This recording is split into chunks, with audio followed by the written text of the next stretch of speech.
안녕하세요. 역사 돋보기입니다. 역사를 접하다 보면 꼭 확인하게 되는 것이 바로 신화입니다. 언뜻 신화와 역사는 대척점에 있는 듯 보이지만 결코 그렇지 않습니다. 신화도 결국 각 문화권별로 후대의 인류가 만들어낸 것이기에 신화에는 민중의식이 강하게 반영되어 있죠. 그리고 이런 신화에는 꼭 신들 사이에 서열이 있기 마련입니다. 그렇다면 각 신화별로 저마다의 신서열에서 가장 정점에 있는 절대 신들이 누구고 어떤 능력을 가졌는지에 따라 각 문화권별로 무엇을 가장 동경하고 두려워했는지 가늠해 볼 수 있는데요. 전 세계 대표적인 신화들의 절대 신들을 소개해드리겠습니다. 먼저 북유럽 게르만 신화의 절대 신을 소개해드리겠습니다. 마블 덕에 이제는 너무나도 유명한 오딘이 북유럽 게르만 신화의 절대 신이죠.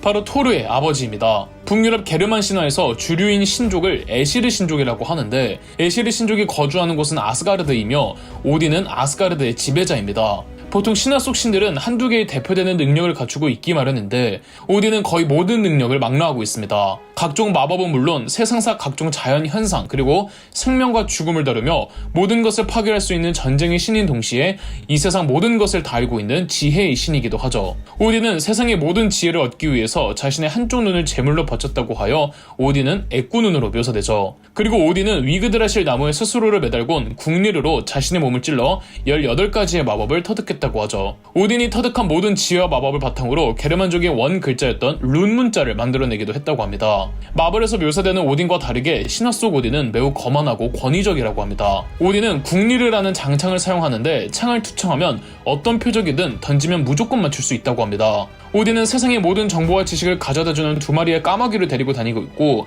전쟁터에서 죽은 인간 병사들을 오딘의 병사로 부활시킬 수 있는 두 마리의 늑대를 데리고 다니고 있습니다. 오딘이 등장하기 이전, 그러니까 아직 세상이 창조되기 이전 이미르라는 서리 거인이 존재했는데 오딘이 두 형제들과 함께 이미르를 죽이고 그의 신체들로 세상을 창조하였다고 합니다. 세상의 모든 지혜를 가지고 있던 오딘은 미래를 내다보는 능력도 가지고 있어서 아스가르드가 멸망하는 라그나로크를 미리 알고 있었기에 라그나로크를 막으려고 했지만 결국 라그나로크가 터졌고 오딘은 신들을 데리고 전투에 임하던 중 거대 늑대 펠리르에게 잡아먹혀버립니다. 게르만 바이킹족들은 전쟁터에 나갈 때면 항상 오딘에게 제사를 지내고 전투 직전 창을 투창하는 문화가 있었다고 합니다. 목요일 Thursday가 Thor's Day에서 유래했듯 수요일 Wednesday도 오딘's Day, 즉 오딘의 날에서 유래한 거랍니다. 그리스 로마 신화의 절대신은 우리 모두가 알고 있는 제우스죠. 제우스는 전지전능한 최고신이자 천둥과 번개의 신이기도 하죠. 제우스뿐 아니라 여러 문화권별로 각 신화에서는 천둥과 번개를 담당하는 신들이 최고신인 경우가 많습니다. 고대 인류는 천둥과 번개를 가장 강력한 자연현상으로 인식했음을 알 수가 있습니다. 오딘이 아스가르드를 만들었듯 제우스는 올림푸스를 만들었습니다. 제우스 역시 올림푸스를 건설하기 전 두 형들과 함께 크로노스를 제거하였는데 크로노스는 다름 아닌 제우스의 아버지였죠. 사실 크로노스도 자신의 아버지인 하늘의 신 우라노스의 남근을 제거해버려 신들의 제왕으로 군림했는데 제우스 역시 형제 남매들과 자신의 아들들과 더불어 아버지 크로노스와 그의 형제들 즉 타이탄들을 상대로 전쟁에서 승리하여 크로노스를 내쫓아버렸습니다. 각 신화에서는 종종 이런 살부 모티프가 등장합니다. 살부 모티프는 어떠한 개인적 원한이 있는 것이 아니라 신들의 으뜸이 되기 위한 필연적인 투쟁이었습니다. 그래서 살부 모티프를 이전 세대의 종결 혹은 새로운 시대의 시작으로 해석하곤 하죠. 제우스 하면 가장 유명한 건 바람둥이일 텐데 제우스만큼이나 오딘 역시 엄청난 바람둥이 호세칸이었습니다. 각 신화에서 최고 신들은 역시 바람둥이로 묘사되는 경우가 많은데 이는 천지와 인간을 창조해야 하는 신적 존재의 강인한 생명력을 상징하는 것이라고 합니다. 인류 최초 문명의 발상지인 메소포타미아 지방에서 전해오는 신화 수메르 신화에서는 아누 신이 절대신입니다. 아누 신의 아누 혹은 아는 하늘을 의미하며 아누 신은 따라서 하늘의 신입니다. 아누 신은 다른 신화의 절대 신들과는 조금 차별점이 있는 게 지상의 일에 대해서는 별로 관여하지 않습니다. 오로지 신계만을 다스릴 뿐인데요. 지상의 권한은 자신의 아들이자 바람의 신에게 맡긴다고 합니다. 아누 신은 절대 신으로서 최고 재판권을 가지고 있으며 신이든 누구든 그는 재판할 수 있고 아누 신이 데리고 있는 부대는 별로 만들어진 병사들로 구성되어 있다고 하죠. 하지만 아누 신이 지상의 일엔 별로 개입하지 않아서였을까요? 아누 신이 절대 신임에도 불구하고 메소포타미아의 바빌론 문명권에서는 아누 신 숭배 사상이 그렇게 강하진 않다고 하며 전해 내려오는 조각품들도 극소수죠. 그나마 전해오는 도상에선 아누 신은 왕홀, 즉 셉터를 쥐고 있고 거대한 고리를 몸에 두르고 있습니다. 그리고 종종 소의 뿔이 달린 왕관을 쓰고 있답니다. 이집트 신화로 넘어가 보죠. 이집트 신화는 대단히 복잡한데요. 인간의 시대 이전 신들의 세상이었을 적에 이집트를 다스리던 왕이자 절대신은 오시리스였습니다. 오시리스의 아내가 그의 여동생인 이시스였는데 다른 여동생과 간통을 하고 있었더랍니다. 문제는 오시리스가 간통하던 다른 여동생이 자기 남동생 세트의 아내였던 거죠. 분노한 세트는 형 오시리스를 죽인 뒤 시체를 14등분을 해서 나일강에다가 던져버렸습니다. 여동생들이 오시리스의 모든 신체들을 찾았지만 성기만은 찾을 수 없었다고 합니다.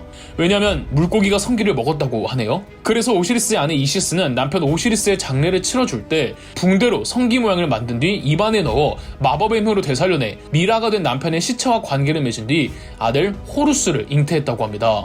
오시리스 신화로 인해 이집트에선 오시리스를 죽음의 신으로 모셨습니다. 사람이 죽게 되면 사람의 영혼을 사후세계로 인도하는 아누비스라는 신이 영혼을 오시리스에게까지 데려가면 오시리스가 죽은 자의 심장을 저울로 재서 죽은 자의 생전 영혼의 고결함을 심판하는데 만약 깃털보다 무거울 시 타락했다고 판단해 지옥으로 떨어뜨려 그 영혼은 지옥의 괴수 암무트에게 잡아먹힌다고 합니다. 사후관을 중요시 여겼던 이집트 문화에서 죽음의 신이란 곧 생명의 신이었는데 오시리스보다 더 선행하는 이집트의 최고 신은 라입니다. 오시리스는 인간과 생명의 죽음에 관여한다면 이집트 신화에서 우주와 세상을 창조한 천지창조신이 라이죠. 다만 이집트인들이 신화 속에서 절대신 라를 만들어낸 건 오시리스를 만든 한참 이후입니다. 시간이 지나며 이집트 왕조 파라오의 왕권은 더 강해졌을 것이며 파라오는 자신의 권위를 과시하고자 자신을 라의 현신 혹은 라의 후손임을 선전하였던 거죠. 인도 신화에서는 비슈누, 시바, 브라흐만 세 신을 절대신으로 꼽고 있습니다.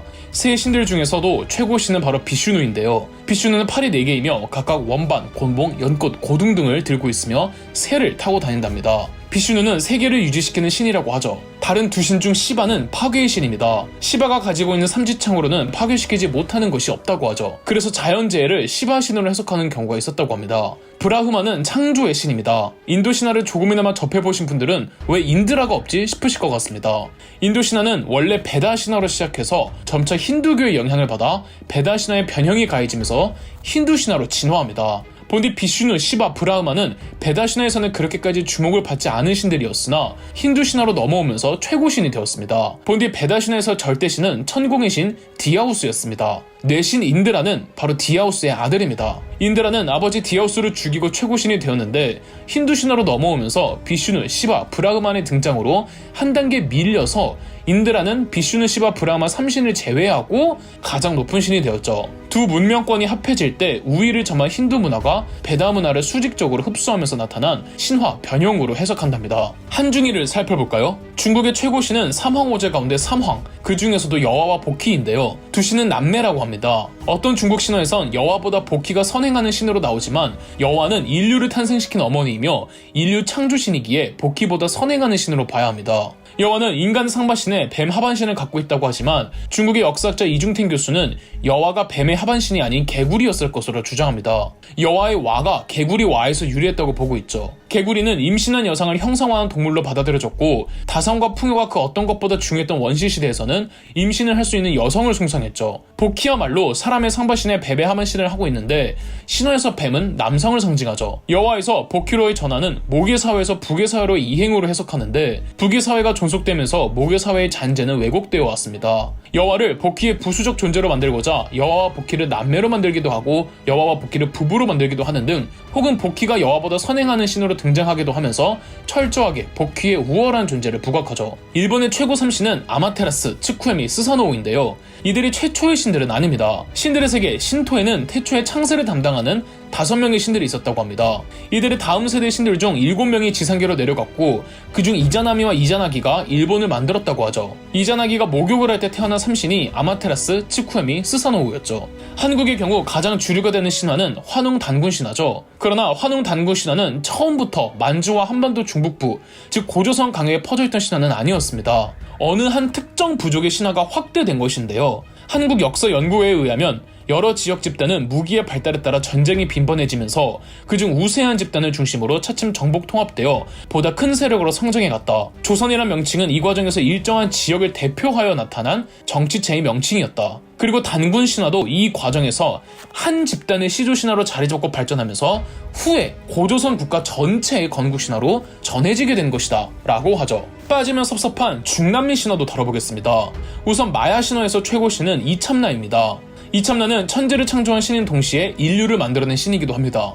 이참나는 불의 신인 동시에 의술의 신이고 또 식물의 신이기도 합니다. 즉 파괴와 창조를 둘을 겸하고 있다는 뜻이죠. 마야 문명의 왕들은 항상 왕자에 이참나 신을 조각해 넣었는데 이참나 신은 노인 남성의 얼굴을 하고 있으며 오똑한 코가 시그니처라고 하죠. 또 이참나는 낮과 밤의 신이기도 하여 시간을 관장하는데 이참나가 마야인들에게 선물해준 달력이 2012년까지밖에 없어서 한때 2012년 지구를 종말론이 유행하기도 했죠. 마지막으로 잉카 신화를 보겠습니다.